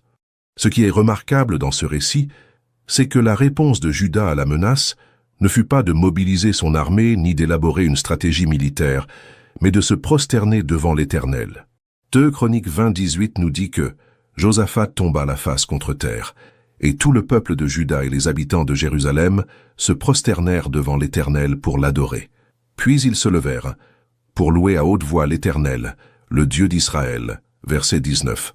Le jour de la bataille, Josaphat consulta le peuple et désigna des hommes pour chanter à l'Éternel et le louer pour la magnificence de sa sainteté, marchant à la tête de l'armée. Verset 21. La scène est presque surréaliste. Une armée menée non pas par des guerriers lourdement armés, mais par des chantres louant Dieu. Pourtant, le résultat fut une victoire si complète que s'il leur fallut 3 jours pour ramasser le butin, il y en avait tellement. Verset 25. Ces récits ne sont pas des anomalies dans les Écritures, mais illustrent un principe spirituel constant. Certaines batailles ne peuvent être gagnées par l'effort humain, aussi déterminé et intense soit-il. Certaines victoires ne surviennent que lorsque nous cessons de lutter par nos propres forces et laissons Dieu combattre pour nous. Dans Exode 14, verset 14, Moïse déclare aux Israélites coincés entre la mer et l'armée égyptienne: « L'Éternel combattra pour vous. Seulement, taisez-vous. » Parfois, notre rôle dans la bataille ne consiste pas à combattre plus durement, mais à nous calmer et à faire plus confiance.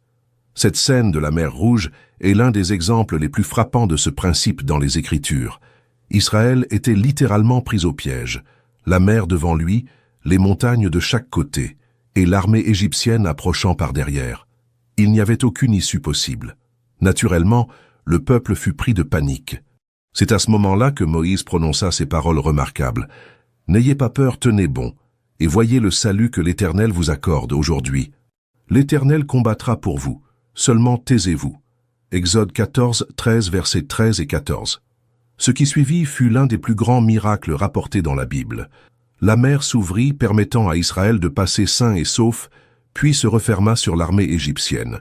Israël ne brandit pas une seule épée. Ils n'élaborèrent aucune stratégie brillante. Ils se contentèrent de faire confiance et d'obéir et furent témoins de la puissance de Dieu à l'œuvre en leur faveur. Ésaïe 30,15 l'exprime magnifiquement. « Dans le calme et la confiance est votre force. » Non pas dans une agitation frénétique, ni dans une anxiété constante, ni dans des efforts incessants, mais dans le calme et la confiance. Une force surnaturelle est accessible à ceux qui apprennent l'art de se reposer en Dieu. Ce verset est particulièrement puissant dans son contexte original. Isaïe mettait en garde le peuple de Juda contre le recours aux alliances politiques avec l'Égypte pour se protéger de la Syrie. Le prophète leur disait en substance: « Vous vous réfugiez au mauvais endroit.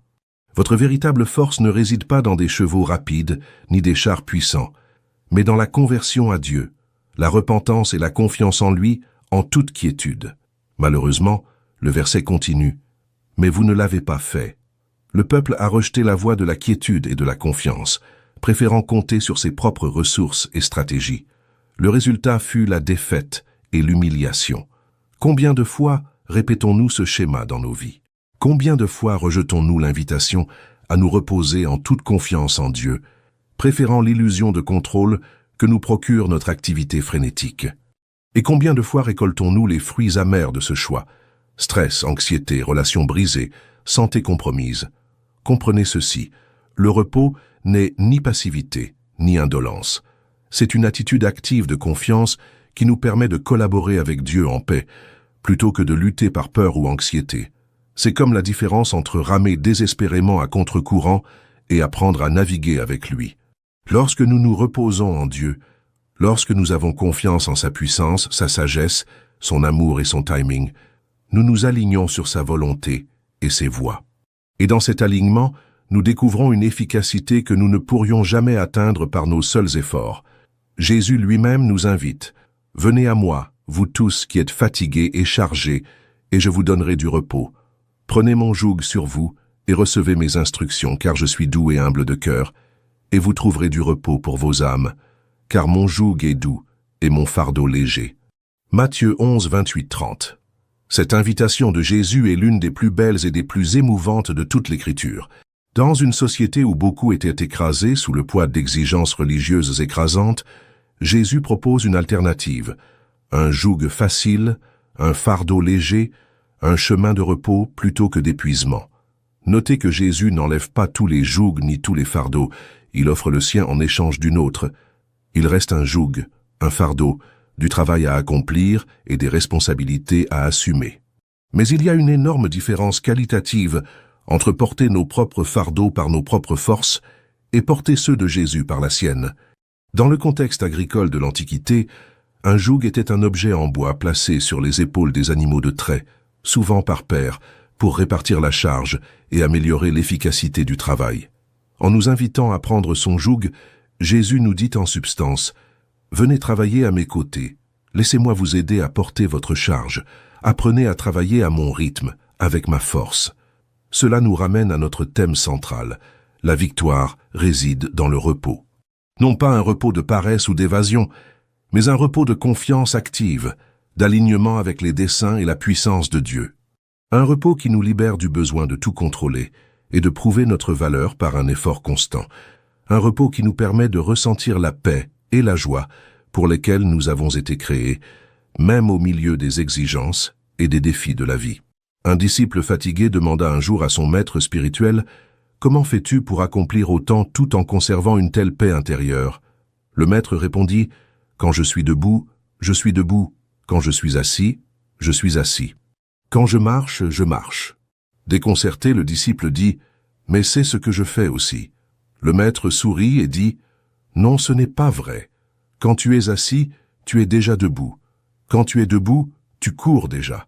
Quand tu cours, tu penses déjà à la prochaine tâche. Tu n'es jamais vraiment là où tu es. » Cette histoire résume l'essence du repos dont nous parlons. Pas nécessairement l'absence d'activité, mais la présence de la paix au cœur de l'activité. La capacité d'être pleinement présent, pleinement confiant, pleinement centré, quelles que soient les circonstances extérieures. Si vous vous sentez épuisé aujourd'hui, non seulement physiquement mais aussi émotionnellement, mentalement et spirituellement, l'invitation de Jésus reste valable. Venez à lui, déposez vos lourds fardeaux, acceptez son joug léger, apprenez l'art du repos confiant qui est, paradoxalement, le chemin de la vraie victoire.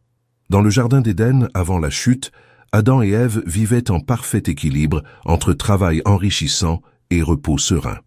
Ils cultivaient et entretenaient le jardin, mais sans la sueur, l'anxiété et l'épuisement qui caractériseraient le travail après la chute. Ils travaillaient dans une relation intime avec Dieu et une confiance totale en sa providence. Par le Christ, nous sommes en voie de retrouver cet équilibre originel.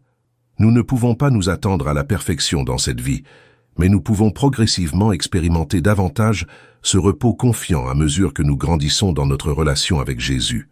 Permettez-moi de résumer les 10 vérités que nous avons explorées aujourd'hui. Premièrement, se reposer, ce n'est pas abandonner, c'est faire confiance.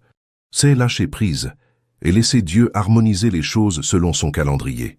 Deuxièmement, savoir attendre est d'une valeur inestimable. Tout comme un agriculteur respecte le calendrier des récoltes, nous devons faire confiance au processus et ne pas agir avec précipitation pour éviter la frustration. Troisièmement, l'anxiété nous prive de paix intérieure. L'inquiétude constante nous épuise et nous éloigne de l'essentiel. Vivre un jour à la fois apporte l'équilibre. Quatrièmement, le silence et la solitude fortifient notre âme. À l'exemple de Jésus, les moments de silence et de prière renouvellent nos forces et purifient notre esprit. Cinquièmement, la loi du retour naturel nous enseigne que les bonnes actions, même lorsqu'elles sont accompagnées de douleur, produisent des fruits au bon moment, comme dans la parabole du semeur. Sixièmement, lâcher prise nous libère. Moins de contrôle ne signifie pas moins d'efforts, mais plutôt se concentrer sur ce qui est possible et faire confiance au reste. Septièmement, le calme a le pouvoir de dissiper les tempêtes. Les récits bibliques montrent que les solutions naissent dans la tranquillité et non dans le chaos. Huitièmement, remettre nos fardeaux à Dieu procure un profond soulagement. En déversant notre cœur dans la prière, comme l'a fait Anne, nous trouvons la paix et l'espace du renouveau. Neuvièmement, l'attente est un exercice de foi. Même sans voir le bout du chemin, l'attente fortifie notre caractère et nous prépare à recevoir les promesses. Et enfin, la victoire réside dans le repos. Faire confiance au plan de Dieu, comme dans la stratégie de Josué à Jéricho, montre que le silence et la confiance peuvent être plus puissants qu'une action constante.